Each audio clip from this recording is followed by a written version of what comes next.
The library was my space, and there was just so much. To the Harbor Grace excursion with the boys to have a time.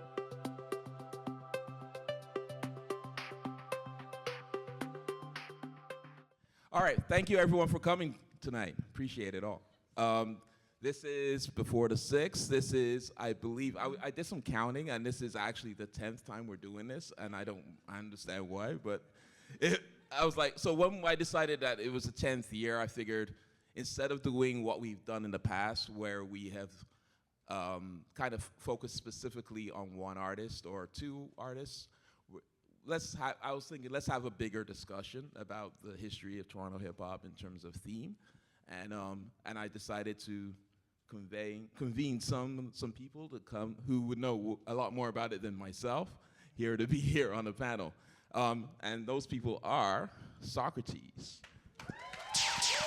One of the. Thank you. Keisha Fresh and Solitaire. So I'm gonna read very quick bios of all three of you so we can get into things real quick. So Socrates is an Emmy-nominated multi-MMVA winner and a name synonymous with Toronto's vibrant music culture. He boasts an illustrious career filled with global tours, including stints with Nelly Furtado, collaborations with Nas, Method Man, Drake, many more. As a founding member of The Circle and the lead voice of Big Black Lincoln, his influence spans decades and genres. And his latest album, Bad Addiction, dropped a couple of months ago. Yes. Yes. Thank you. First of all, also, I didn't even say thank you to DJ Agile for the set that he did earlier before coming in here. You're welcome. Yeah, some things never change in 10 years, I'll say that. Agile's attitude, yeah. Anyway, but yeah, that was all Toronto hip hop that he was playing at the beginning, so yeah, thank you for that. All right, so I'm gonna skip to Keisha. Actually, I'm gonna do the order that I have, which is the wrong order.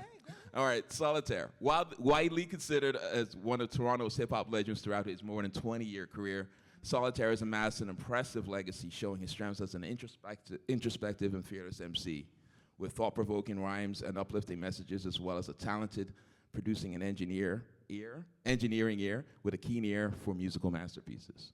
It's all true. It's true. Solitaire, no doubt. You know? All right, and finally, last but not least, we have Keisha Fresh. So, she has carved her name in the industry as a versatile rapper, captivating audiences with her unique blend of bold authenticity and poetic storytelling. A true wordsmith, Keisha Fresh continues to evolve her sound, drawing inspiration from her Guyanese heritage and the multicultural tapestry of her hometown. After being a key member of the all-female hip-hop group, the Sorority, she recently released her latest album, Pretty Boys Break My Heart.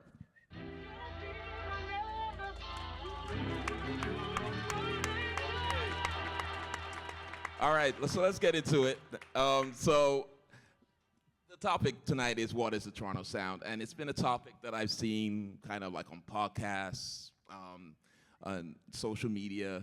How did this topic come up?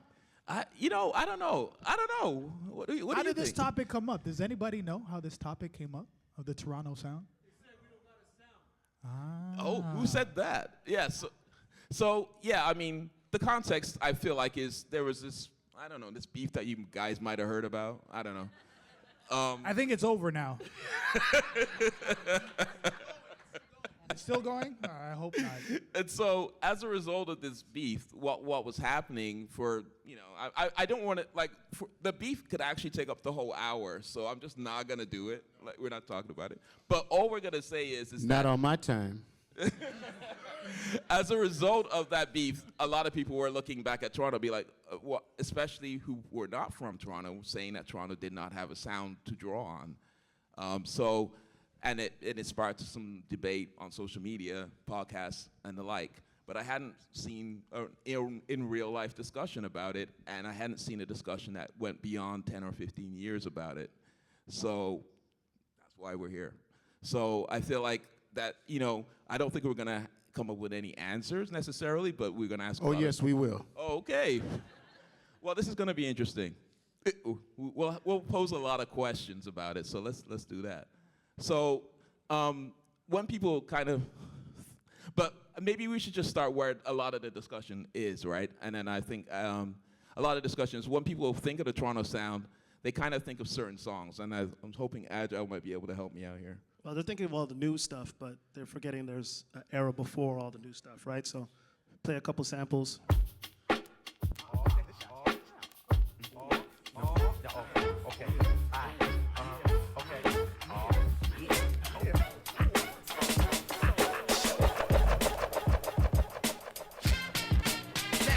the way Pele rap is so stunning, perpetual lyrics and rhyme.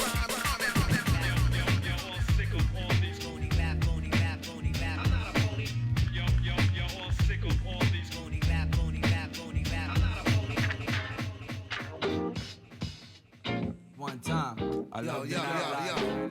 For the niggas that rap loud. I live for the nightlife. I love the nightlife. Nighttime. Yep.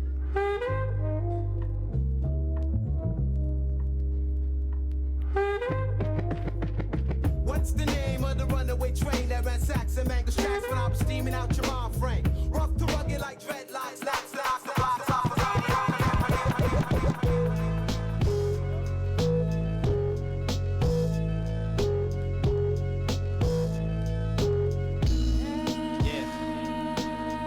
You know this be the sexual just knock.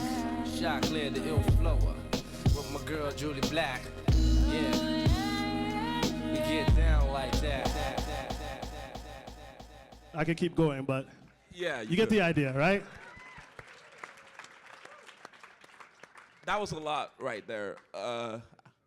We didn't do like some. I didn't know exactly what he was gonna play, so I knew he was gonna throw me for a loop. But I heard some Citizen Kane. We heard some Ghetto Concept. We heard some Choclair. We heard, I don't know. There was a lot. Don't forget Brass Monk. Come on. There was. Come on. Oh, Come on, bro. Yeah, we heard Brass that off the Monk. top, Agile. Home team, home We team. got that off the top, yeah. brother. For those who Off the don't know, top. Agile. We Brass know. Monk, yes, we know. Okay, so any of the, like about these songs, right? I mean, how when we think about Toronto hip hop, and then when we think about kind of like, I guess the sounds that kind of came up. What do you think of when you hear the phrase Toronto sound, if anything?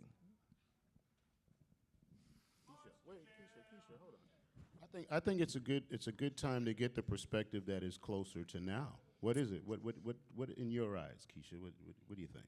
No pressure. No. Yeah. She can handle the pressure. Actually, before Solitaire, give her a I do second. want Keisha to talk first, and the reason is because one of the she was very vocal on social media about this topic when this arose, and that's and she was making very good arguments about the whole thing, and that's really like why I want her to speak. Yeah, speak. Yeah, when I think of the Toronto sound, and in the grand scheme of the conversation that you're speaking of with this whole situation, we can say that the Toronto sound is Boy Wonder. We can say that the Toronto sound is T minus in what they were able to create at the time when they were creating the production they were creating, inspired a lot of American producers who are chart toppers right now. But those guys drew their sound off of these two gentlemen I'm sitting beside, and when you talk to them, they'll tell you that. And when I listen to these two gentlemen in their production, the Toronto sound to me always had a bounce to it. It's groovy. And I always remember speaking to my older cousins in the States, and they talk about the Toronto music and why it sounds distinct to them is because they said, while in the late 90s, mid to late 90s, New York was more gritty, had a grittier sound, maybe a party vibe, you guys had a bounce. And when they talk about that bounce, and they're telling me the beats that they're talking about on Choclair's album and stuff, Socrates produced this stuff. So the Toronto sound to me is Socrates. The Toronto sound to me is mathematics. There's so many We gonna get into it. That's a preview of what I want to talk about. But go ahead. Sorry. Go ahead. No, that was good. Socks. Thank you for the shout out, but it does put me in a group on a list of those who can be a part of the sound. And I don't mean to be so short about it, but I've answered this question a few times over the last few years, and it never gets tired. There is no Toronto sound. There is no specific beat or tempo or color that defines Toronto. What defines the Toronto hip-hop sound, what it was and what it is courage. We do what we want to do. Oh, he rapping and singing? Yes, somebody call chaos. Or that guy, Uncle Scarborough. Call him. Call him. Call Trax. Call Big Black Lincoln. We are rappers. We can sing if we want. It's courage. We can be underground hip-hop producers and artists if we want. It's courage. We can use West Indian influence as Cardi and Missy have done so well, if we want. And that's the end of that. There is no Toronto sound. It is what you want it to be, period. I like that. I like that. I'm gonna piggyback off of that, and I will say that one of the common reflections that I have about my music is I always say that I am the sum of my influences. Right? When we were coming up, I remember we would all be in the studio, you know, Cardi, or as he was known as back them times, Kool-Aid, would be making his mixtapes, and we'd all take turns hosting it. And I remember him specifically saying, yo, when you're hosting it, make sure you sound American, right? This was at a time when the Toronto sound, as we were coming up as artists, we were trying to find our sound, but we were very much under the influence of the hip hop that was imported into Toronto. I think Toronto has a sound now, but it's more of our stories, our culture, our experiences that's different from New York, that's different from LA, that's different from Chicago. So I think in terms of a sound, it's not, to what Socrates said, it's not like a specific rhythm, but it's definitely a dialect. It's definitely the Jamaican influence. I mean, listen, hip hop is derived from Jamaican music, right? So by virtue of that fact, everybody is influenced by Jamaican culture. Some of it. You got jazz, you got blues, you got rock and roll. We mix it all together. And the West Indies, yes, plays a huge part. That's where it started, right? And then it drew from all of those other influences as well.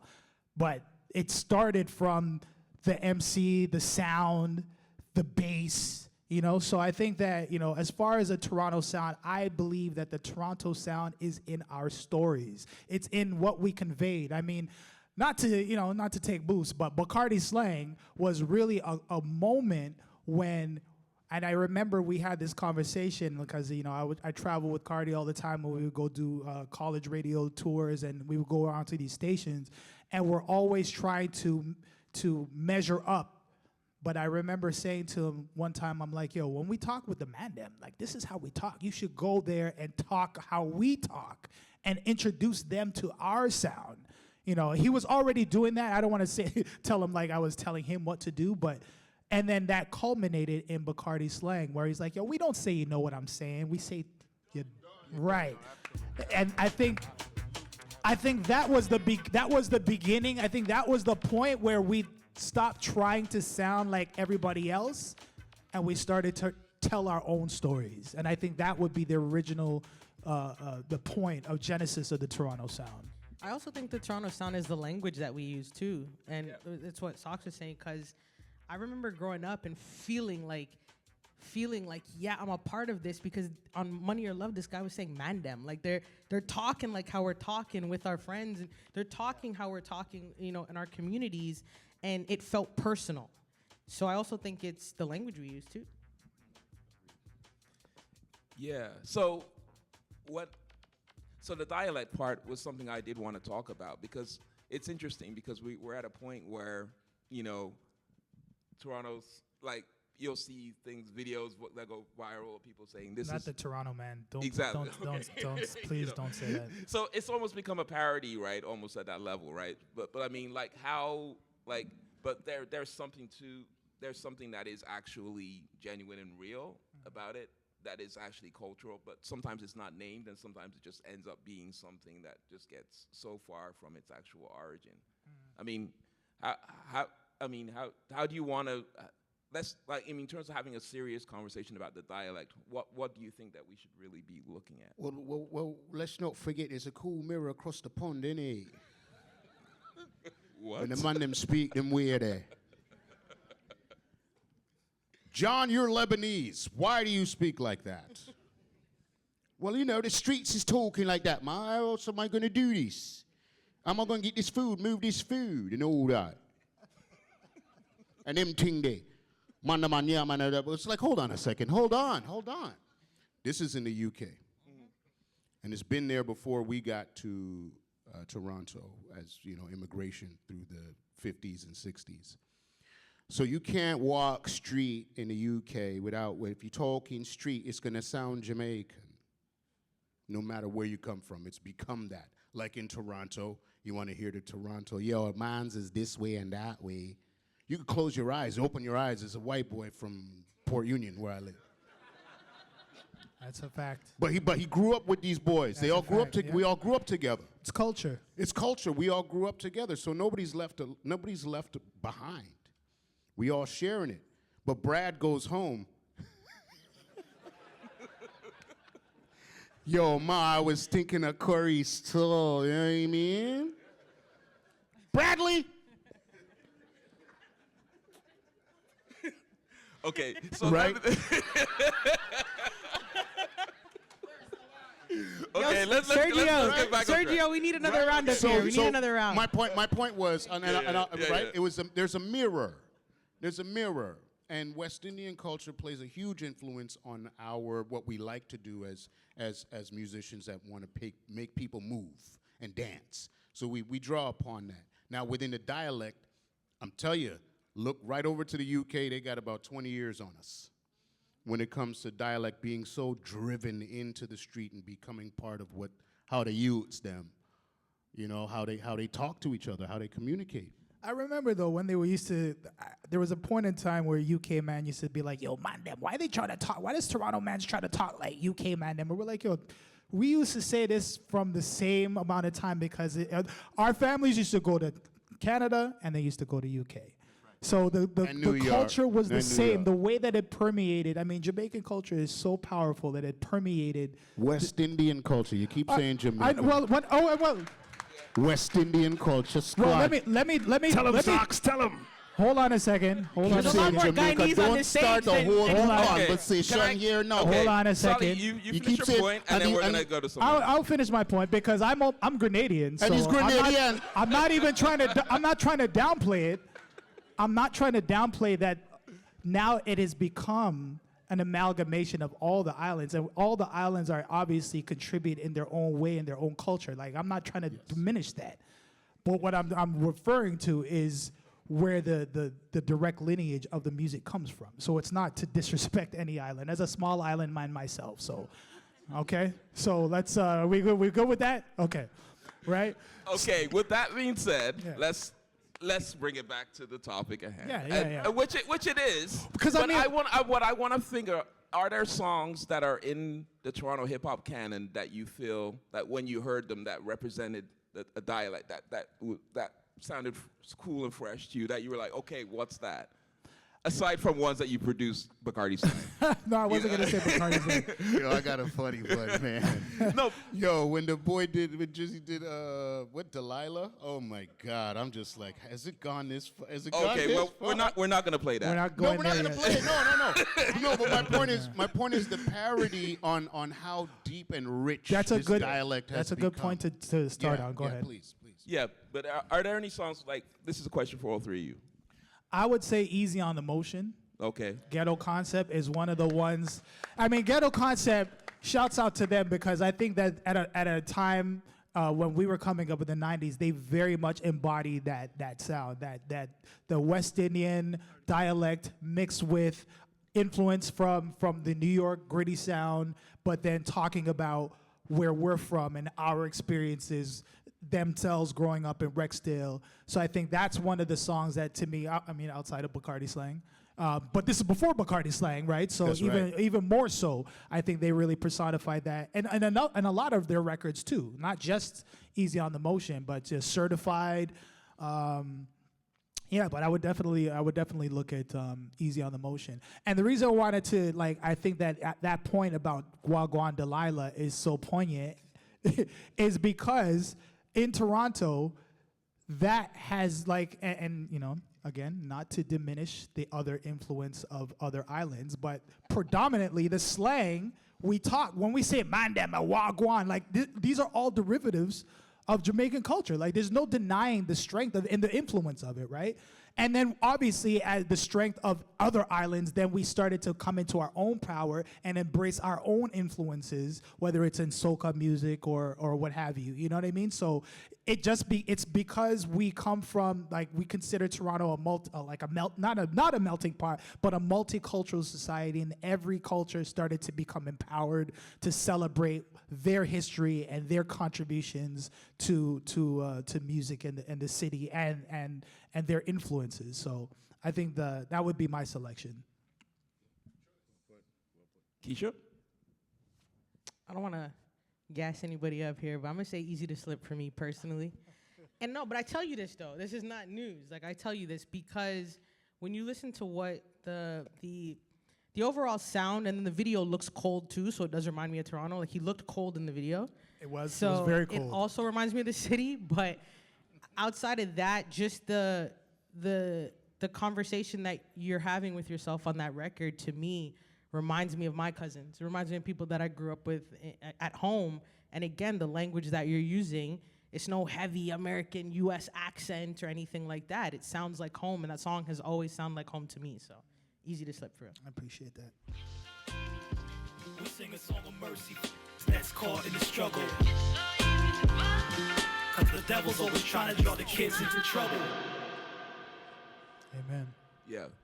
Yeah, and I agree with you that there's something specifically Toronto. I don't know what it is, but there's something about that song as well, and it was very heartfelt as well.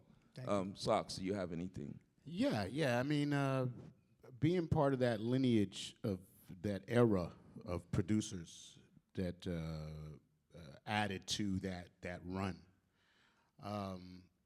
I also held the line and was able to be a part of pivotal points. And we mentioned some names that added to the Toronto sound. More so, I would say guts. They got guts at a point where, you know, what's new? And, you know, we usher in the likes of Rich Kid, Millennius Tone Mason. Come on now, come on. Let's give them both a round of applause. Tone Mason, Rich Kid, Boy Wonders mentioned, yes, T-minus. That's an era. They're all an era, maybe a couple generations removed from mine. But I stayed the course to be able to learn from them and also share while they were coming in. So I got to feel the pivot. Now, again, the pivot stayed the same. Guts. Boy Wonder could drop a house beat, a house record with that funk, and we going for it. Am I lying at y'all? No lies told. We going for it. Oh, pardon my French, these niggas are singing? They rapping. They're supposed to rap. That's what the South is saying, or the East Coast is saying, or the West Coast is saying. We didn't care. We didn't care. And these producers that I mentioned, amongst a few others, Frank Dukes and all these wonderful writers, these guys are courageous. They're fearless. And you can never put your finger on what they're going to give you or what they're going to give the world. So how, again, do you say, oh, it was that song or it was that beat? You can't. And all of this, it's an amalgamation of things, I think. As I said, we would get to the answer. I think it's to expect anything, to expect greatness from Toronto as when it comes to hip hop as Toronto sound. Expect greatness, because we've already proved it. Amen.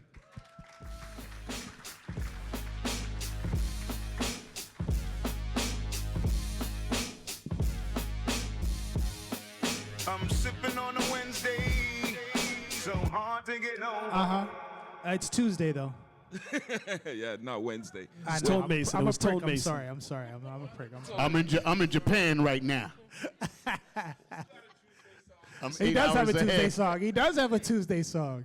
So that was Wednesday by Socrates, Yes, it produced was by Wednesday. Toe Mason. And Toe Mason, I look. I mean, I think one thing that we can talk about, then also part of the sound, could be, you know, I mean, you talked about the singing, and I think, obviously, when people think about Toronto hip hop now in the present day, the singing and the back and forth between singing and rapping seems to be part of what people think of. It's mixing with pop, but Yeah. the Weeknd is his foundation is hip hop because the lyrics can be gritty. It's street music. It's sexy music. It comes from a place that is forbidden, you know, where hip hop is allowed to function poetically in that realm. K Tronada, you know, it's dance music. He's moving the body, but that's Toronto. Come on now, well, Montreal, that's Canada. That's us. You know, that's us. It is part and parcel with, you know, me and Agile dropping, what we got there, man? Enterprise.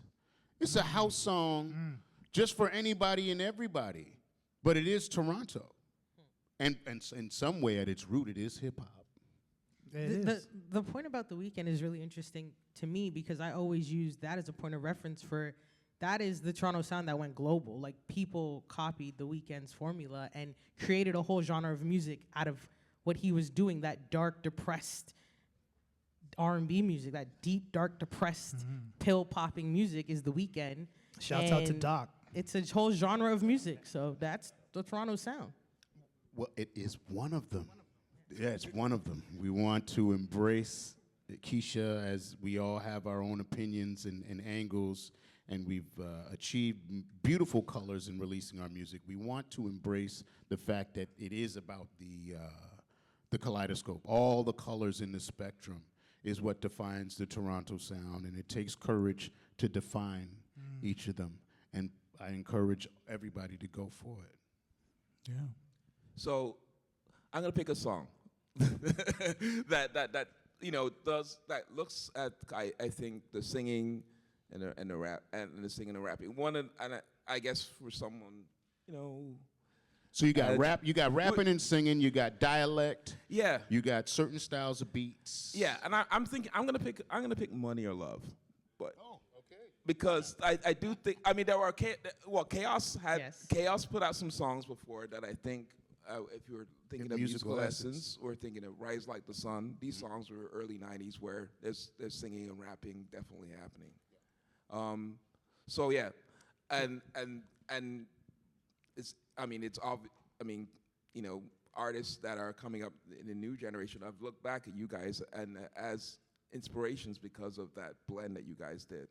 So I think that is important to recognize, like that has been pointed out already, is that if the producers that are out there right now have always kind of drawn on the stuff that happened in the city before, but hasn't always been apparent to the wider world.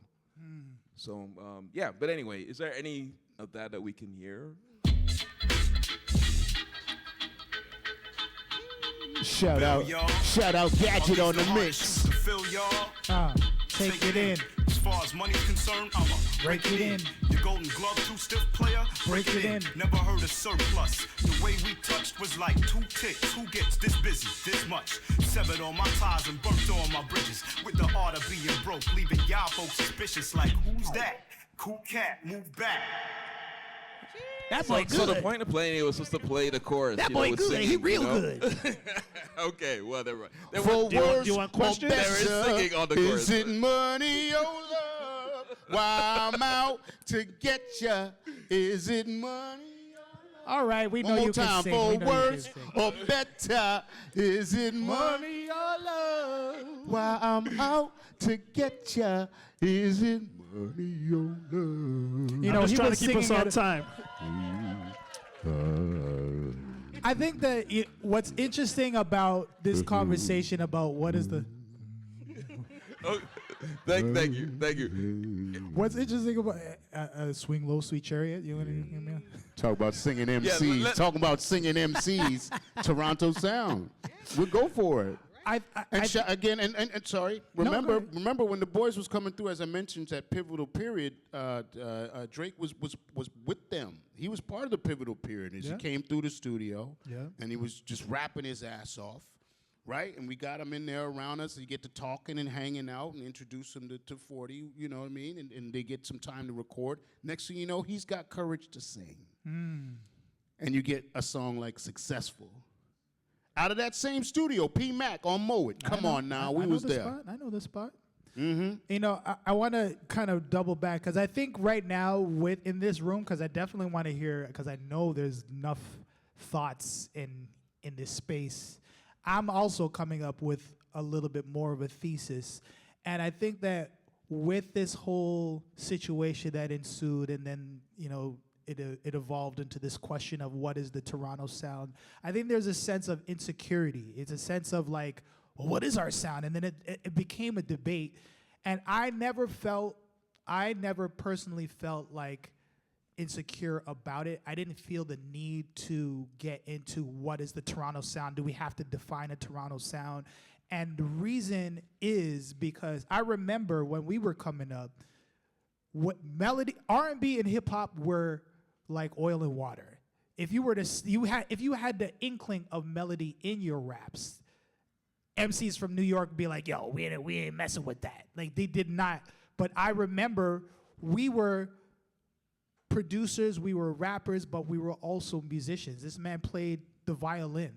I came up playing piano and congas and like I said, I'm the sum of my influences, and I think there came a point where we realized that once we started to tour the U.S. and once we started to go to these radio stations and we started to get the accolades from Americans for being who we are, it empowered us to realize that we do not have to be defined by one sound. I think, speaking for the circle, that's the one thing that I was going to say R&B, Julie Black. Come on now. Come on now. Give it up for Julie. And that's exactly what you're talking about. We was writing and producing for her. And let's be clear. Sox is the first rapping, singing MC. Yes. And not pretend. Before auto-tune, before Melodyne, before you can make somebody sound like they can sing, he was singing. We were singing, right? And it was to a point where he wanted to release an R&B album, but he didn't want anybody to know who it was. It was him because it wasn't acceptable in hip hop. But I think we were at that time, during that era, we were really trying to figure out our own voices as artists. And I think that is indicative of Toronto as a whole because we are an amalgamation of people from all over the planet. And it's not like in America where it's like if you're American, you're American. You're not Chinese American, you're American. And that's the way that they saw it. But we were, I'm Grenadian, Guyanese, Trinidadian, and everybody brought their cultures. When it comes to Caravana, everybody was waving their flags from their own country. So how do you bring together so many different cultures and then try to claim one sound as Toronto? It's impossible to me.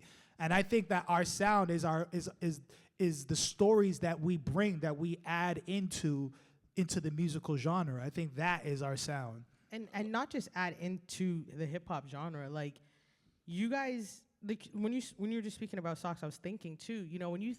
Some of my favorite R&B songs out of this country were written by Socrates. So it was never just defined to hip hop or even R&B for himself. It was him writing for other artists and he's producing, pretty good. He's all right. Producing that stuff. Yeah. But you too. But you too. How about we talk about you for a second, right? Nah, I'm here to talk about them. Sorry. Yeah. So Keisha, but your perspective is very important. Yeah. Okay. Yeah. Please. Yeah. No, I guess for Keisha, one of the other things that you said in social media during this whole thing was you referred to there being a lost era of Toronto hip hop.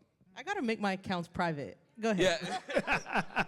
And I thought that was interesting because if we're talking about a sound and we're talking about an evolution of sound, which I think is kind of like what we're talking about in different different times and stuff, if there's a gap, then we should address it. What do you feel like is missing, and why do you think it's missing? When you say missing, what do you mean? Well, you said there was a lost era, I guess. Oh, is when what I talk meant. about the lost era of Toronto hip hop, I know exactly what you're talking about. Okay. It's exactly actually who he was speaking of. So there's the Rich Kids at the time. There's the Tonas. It's I call it the mixtape era. And the reason is, at that time, it was when it was really popular to rap over industry beats, put out a mixtape and put it on DatPiff or one of those mixtape websites. The problem with that is those websites are all offline and the music has been lost. So you have artists like Richie Sosa, Sazy, Adam Bomb. You have all of these guys who had a huge run in like 2007, 8, 9, 10, and their music is not necessarily there, but these guys are some of the greatest rappers you will ever hear in this country because they're a product of, you know, these guys and what was really a turning point in rap in America too. So that mixtape era was really important, and I call it the lost era because you don't the music is not there, but the history is kind of unknown with these rappers I just mentioned. You had a group called Team Offense. You know, you had a group. You had the Wise Guys. Empire. Yeah, Empire. You had some NBS. really MBS. You had All things Freedom Rider- fresh. ATF. Yeah, ATF. Yeah. You had a crew. You have so many crews. It was a time of collaboration and crews. You know, people. I wish people could remember that Toronto rappers did collaborate and come together and click up in that time period, just like the Circle and back in the day. So we did it again. And when I came out in 2009, I was in the mix with these guys. I was on Mega City charting with Adam Bomb and them at the time, and the only girl like on the top 10 with these guys. So I remember that very distinctly because I was inspired by them. So that's the lost era, and I think we need to. I do want to give those guys their credit because now we have a new wave of Toronto rappers, and there's like a lost connection, and people forget that mixtape era ushered this era that we have today. Hey. Well put. Well put. Girl, you're so breathtaking, heart stopping. Can we? Adam Bomb, you nasty for that song. He's in the building. Round of applause for Adam Bomb. Yeah, there he is. One of my favorites from the city. One of my favorites. That's a fact. That song's called "Let Me Down Easy." Go find it. That's like Yeah. top 3 agile favorite Adam Bomb joints. That's fire. I want to take a second to, Keisha's been giving everybody their flowers. I want to give Keisha her flowers because I remember when Keisha was just a bright-eyed, and she was very much a student of the game. She really was everywhere and very grateful, very respectful, and just wanted to learn. And she came out, and I was like, yeah, she's all right. She's pretty good. And to where she is now, like it's crazy to witness somebody's evolution, like from it makes me feel old. Nothing wrong with that. But I remember where she started, seeing her at Vibe 105, just, showing up and just being very grateful as a student to the game, to now putting out albums and projects that are amazing. Shouts out to her last album,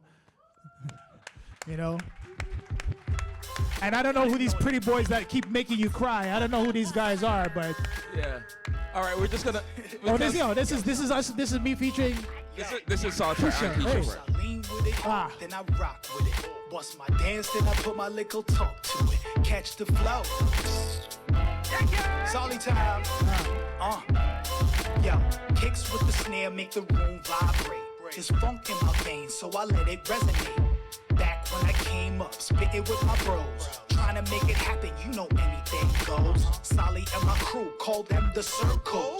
Top of top things, you can check the reviews. When I skin teeth and fire out there, bun pana you. If your girl got the bakshan, she might get recruited. Yo, I feel like we should play a little bit of Keisha's verse. Yeah, I was though. about to say. Yeah, let's do it. Okay, or we want to have the discussion. We have 10 minutes. Let's do it. 10 minutes.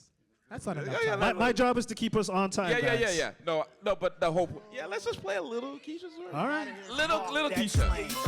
Now I'm from T-Dot. Just let it met my hand, cause I do it for our daughters, I do it for our sons. And since they won't do it, then I must be the one. And I'm cool with that. My crew's with that. If you down bad, I'll help you bounce right back.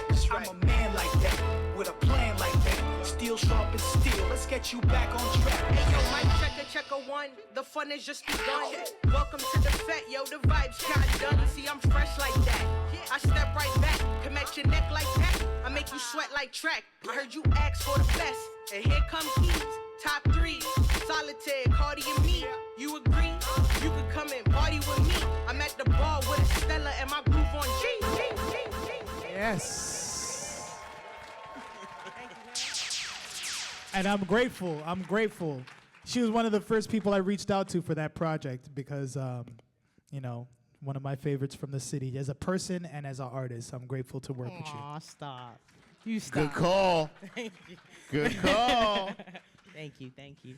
All right, so we talked a little bit about dialect, which I feel like came up again in that song. We talked about singing. We talked about I guess I wanted to talk a little bit about and we talked a little bit about producers. I guess I just want to get a sense in terms of from you, like the eras and then just the areas as well. Do you feel like that one of the things that has been persistent and people talking about, like, I guess if we're going to talk about producers, which I don't think we've really talked about as much, is that people have talked about kind of like if people are from a certain part of the city, there's even a different sound associated with that. And then also, because we're running out of time, I'm kind of combining two questions, but also about the difference in terms of technology as well. Like, there was a point when people were sampling and then only using sampling machines, and then kind of everything kind of moved in different terms of technology. What do you see in terms of like that generation? So I guess basically I'm hearing people that saying there are people that are younger, that they live in the suburbs, and they have a different sound than what was traditionally there. What do you think of it? What do you think about that? I think that, with the evolution of digital production tools, I think that sound has become a little less regional and more a matter of like, who is your favorite producer, and you try to emulate that. I mean, I own a recording studio, and I can't tell you the amount of clients that I have that come in and they're like, they go to YouTube and they're like, yo, give me a Drake type beat, give me a Pop Smoke type beat, right? And there's producers who are, let me just say, there's a distinction between producer and beat maker. There's a lot of beat makers. There's not really a lot of producers. A producer is somebody who may not even make a beat, but they can take the right artists, the right musicians, the right writers, and bring them together and make a classic song. And that's, I think, Sox is a producer. He makes beats, but he's a producer, and I think that's the difference. I think Boy Wonder's a producer. There's a lot of people who make beats. So I think that the sound is, I wouldn't necessarily, I think it's just a matter of like, who are their influences? Tell me the producer, and I could probably listen to them and tell you where they're drawing their sound from. Agile is a producer. You should be contributing to this conversation, by the way. Yeah, I mean, well, we talked about some of it a little earlier. There was, like you said, when technology kind of opened up in the mid-2000s, before, I would say 2003, you actually had to have like hardware, which was expensive. And then sound cards and software became the norm. And obviously the kids gravitated towards that, and people are like, well, this software is the best, that software is the best. And there's no real best, it's more preference. But if you notice with the younger generation, most of them use FL. And the reason why they use FL is the most bootlegged software of all time. So that's why they use it, because the options are a $3,000 box at Long and McQuaid or free software from my boy at high school. You're gonna take the free one. So then you just get used to, whatever software, whatever you use. So it's not really the tools, it's the person behind the tools, because you can use anything. Madlib uses his iPad and his stuff is amazing. So I mean, there's that, right? But at least when it comes to the software, I think once software came in the mid 2000s and sound cards became competitive with hardware, it kind of opened the floodgates for a whole new generation. And that's when the rich kids came and the boy wonders. And young people are innovative and they do things differently than previous generations. That's just the history of mankind. So they started making beats in ways that we never thought we could make beats, and the technology opened up that. And I think that's good because, imagine Toronto's sound without Rich Kid or Boy Wonder. I don't want to live there. Preach. I don't want to live there. We would have burnt out. About 2003, 2004, then be waiting on Solitaire to drop another beat. Speak for yourself. And waiting on Solitaire to drop another beat, 2010. I ain't burning out. If these folks of this generation, especially that Keisha's describing, did not pick up and have their own courage and just depend on us, come on now, man. If they did not do that, we'd be waiting on a Solitaire record in 2015. No, what we need is, and what they did was they picked up, not where we didn't leave off. They picked up, let's not say they, we all picked up to add on generational experiences. And that, again, amalgamates everything we've been speaking about. We're back to the Toronto sound. It seems to be based on generational styles and experiences. It starts to pile up like a beautiful cake, and every layer is meant to be saluted. A lot of folks ask, well, what do you think about the new sound? I said, I don't think about it. I just rock to it. If it's right, I'll dance. If it ain't, I'll turn the channel. Oh, I was just going to build on what Agile was saying when it comes to technology.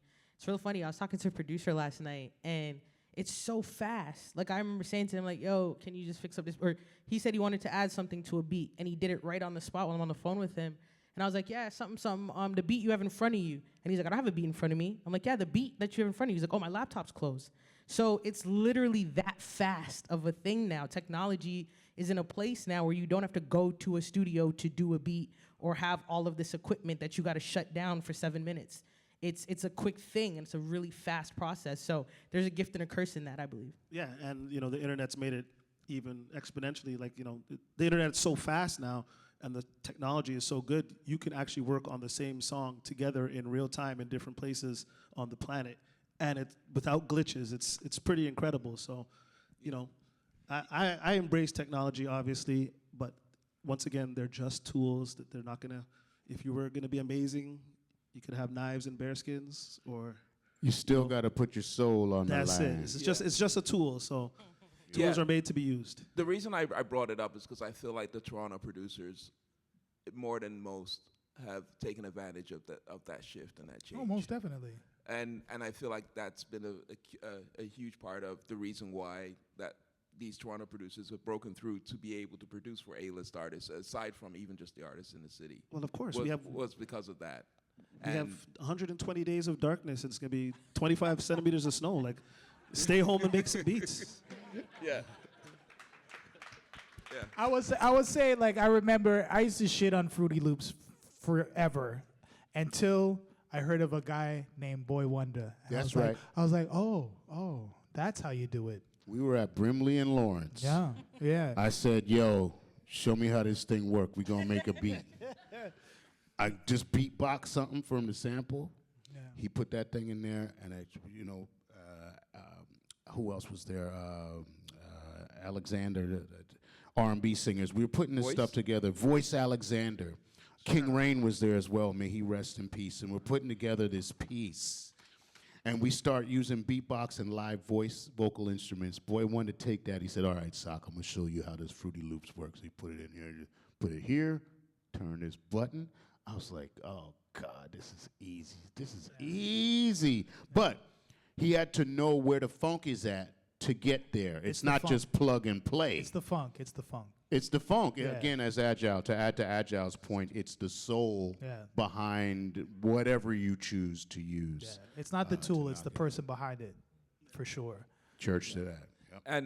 And I think Boy Wonder also is important in terms of like a collaborative approach in terms of production. He's done that in a way where he's clearly the person, he's actually Making the beats? made it his I have style to- to I have- actually I have to have say other this. people involved. I have to And- say this. I have to say this. Yeah. He said it himself. He was making loops until we got a chance to sit down and talk about it. After him and I had a chance to talk about it, he was now making songs. And he'll tell you that himself. He was making loops to catch people's interest. And then once we got to sitting down and learning a little more, he was then making songs with choruses and hooks and bridges, and meant to lend to a full song, not just rocking the mixtape era. He was ready for that next step, as you said, as a producer, to see the whole piece to its fruition. And shout out Boy Wonder for that. Shout out to Shout Boy out. Wonder.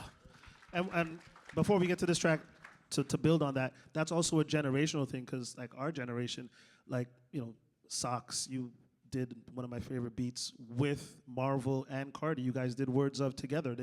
They were in the room and they all worked on it together. But this generation's kind of like, oh, I like that. Send it to me, and then they'll do something, and then they'll send it to somebody else, and they'll do something. We never really worked like that. It's kind of like maybe you heard something. Maybe I heard something like when we were working on the Big Black Lincoln record. I'll give Socks an idea, and then he'll do something to it. Tracks will do something to it. But it wasn't like send me the stems. No, CDs in hand, and Yeah, let's so- twice a week so we shout had our out that- schedule going. Yep. So shout out that generation of producers who added that, because I mean it's another way of thinking, right? Like the first time a younger producer said, "Send me the stems," I'm like, "Are you gonna mix it?" And they're like, "No, I'm going to produce your production." And it was confusing to me, but now it's the norm, right? And it's just a different way of working, and it's dope. Okay. All right. So we got in the weeds on sound stuff. Well, you asked about production to two I did. producers. So. There's I three know. Well, producers it's up part here. of sound, What do you man. think's gonna Three happen? producers, sorry. Yes. I got what I asked for. So we'll play a little bit of music. I don't know. I hope we have questions. Yeah, we'll do some questions after this. We got time for Yeah. questions.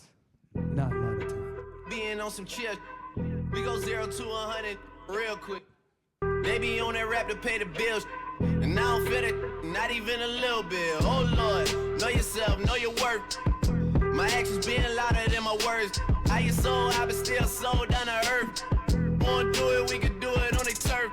0 to 100 real quick, real quick. Whole squad on that real. 0 to 100 real quick. I understand why Diddy was so mad about that. I'd have been mad if I lost that beat too. Yeah. But that's Boy Wonder, Frank Dukes, I know. Vinyls. Once again, that collaborative effort of And also Bad Not Good. As Bad well. Bad Not Good, on the Yeah. So instruments. You had like a whole bunch of people basically. I mean, it was the library record, right? So I mean, there was a whole bunch of layers to that record. So that's why we were talking about that. Stop. It's one Let's bar. get into It's the one. questions. That's a though. 1 bar loop.